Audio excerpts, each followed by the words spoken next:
हाथ और पैर इन दोनों को हम लोग कहते हैं लिम्ब। लिम्ब क्या होता है, देखिए हाथ क्या है लिम्ब, पैर भी क्या है लिम्ब, लेकिन ये ऊपर पाया जाता है, पैर नीचे पाया जाता है, इसलिए हाथ को हम लोग कहते हैं अपर लिम्ब। ये टेक्निकल नाम है, बायोलॉजिकल नाम है लिम्ब। आप ये लिम्ब वगैरह नहीं याद रखेंगे, आप याद रखिएगा हाथ। हाथ में कितनी हड्डी, 30, तो 30 को गिनिए। सबसे पहले यहां पर होता है एक हड्डी जिसे हम लोग कहते हैं ह्यूमरस। ये वाली हड्डी हो गई ह्यूमरस, एक ही हड्डी होती है ह्यूमरस ये वाली। जैसे ये कलाई के आगे यहां पर आती है, केहनी से आगे ये दो भाग में बढ़ जाती है।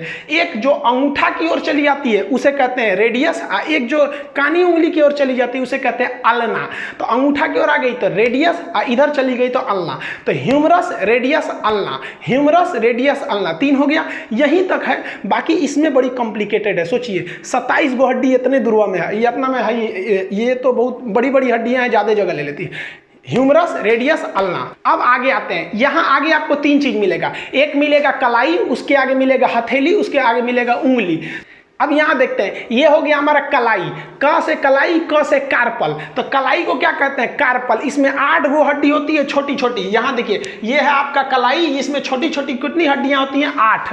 कलाई में हड्डियों की संख्या 8 हो गई है सब। अब देखिए यहां से तो कलाई घूमने का काम करता है। अब हथेली, हथेली क्या होता है, उंगलियों का मेन मीटिंग पॉइंट जंक्शन होता है। तो 5 गो उंगली, तो हथेली में कै गो सप्लाई आया होगा, 5 हड्डियों का। तो हथेली को हम लोग कहते हैं मेटाकार्पल। देखिए कार्पल मतलब हो गया कलाई, मेटा का मतलब होता है अगला भाग। तो कलाई का अगला भाग, अगला कलाई यानी मेटाकार्पल। मेटाकार्पल का मतलब कौन सी होगा, हथेली। तो हथेली किसकी सप्लाई देता है, उंगलियों की। तो हथेली में हड्डियों की संख्या 5, जबकि कलाई में कितनी हो जाती है, 8।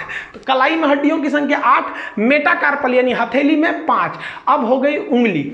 उंगली को इंग्लिश में कहते हैं फिंगर। फिंगर से याद रखिएगा फ्लेंजिज। फिंगर से क्या याद रखेंगे, फ्लेंजिज। ये मिलता जुलता नाम है। उंगलियों में हड्डियों की संख्या होती है 14 हड्डी होती है। उंगली में कितनी हड्डी हुई, 14। बहुत ज्यादा संख्या में हो जाती है, क्योंकि देखिए एक उंगली 3 भाग में बढ़ जाता है, एक नाखून के पास से, एक उसके पास से, उसके पास से। तो 14 हड्डी हो जाती है टोटल उंगलियों में। अंगूठा में ना एक कम होता है। देखिएगा अंगूठा का निचला भाग सीधे हथेली से जुड़ा रहता है। एक उंगली में कितनी हड्डी होती है, 3। अब आप कहेंगे 5 है, 1 2 3 3 5 15 होना चाहिए, तो 14 का है, तो अंगूठा में एगो कम रहता है, क्योंकि देखिए अंगूठा ना कलाई से जाके तुरंत सट गया है, निकलते हो गया, जबकि बाकी सब 3 फोल्ड होते हैं सब। तो यहां देखिए ये वाला जो पोर्शन है ये उंगलियों का है। इसमें ये नाखून वाला हो जाएगा, ये नाखून वाला पोर्शन, ये एक पोर्शन, ये 2 पोर्शन। ये उंगलियों में हड्डियों की संख्या हो गई 14। अब याद कैसे रखिएगा, चेहरे में भी हड्डियों की जो संख्या होती है वो 14 होती है। अब कहा जाता है ना कि 14 ही का चांद बड़ा सुंदर होता है। चांद 14 तारीख को बहुत निकल जाता है। तो चेहरे में ये जो 14 है, अगर इसी पे हमारे उंगलियों को मिलाकर मुक्का बना के 14 पे देंगे ना, तो यही वाला 14 बिगड़ जाएगा। तो याद रखिएगा, चेहरा को बिगाड़ने के लिए, यानी 14 ही के चांद को बिगाड़ने के लिए कितनी उंगली चाहिए भाई, ये 14 मुक्का बना लीजिए, 14 उंगली हो जाएगा। तो उंगलियों में हड्डियों की संख्या 14। तो ध्यान से समझिए, ये कौन सा हो गया, ह्यूमरस, रेडियस, अल्ना। कलाई को कार्पल, अगला भाग मेटाकार्पल। मेटाकार्पल में 5। अब फ्लेंजिज उंगलियों में कितनी हो जाएगी, 14। कलाई में 8।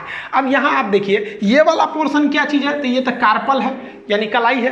उसके आगे ये वाला पोर्शन क्या है, मेटाकार्पल है। मेटाकार्पल मतलब क्या हो जाएगा, हथेली। और उसके आगे उंगलियां हैं। उंगलियों में कितनी होती है, 14 हड्डी। एक उंगली में 3, अंगूठा में एक कम होता है हड्डी। तो टोटल हाथ में कितनी हो गई, इस तरह से आप देखेंगे तो इस हाथ में कितना हो गया, 30। तो इस हाथ में भी कितना हो जाएगा, 30। तो 30 कितना हो गया, 60 हड्डी। तो ऐसे ही फरिया गया। वीडियो को पॉज करिएगा और अपने से इसको 5 बार बोलिएगा, humerus, radius, ulna, carpal, metacarpal, phalanges. Humerus, radius, ulna, carpal, metacarpal, phalanges. कितनी संख्या में है, तो humerus 1, radius 1, ulna 1, carpal 8, metacarpal 5।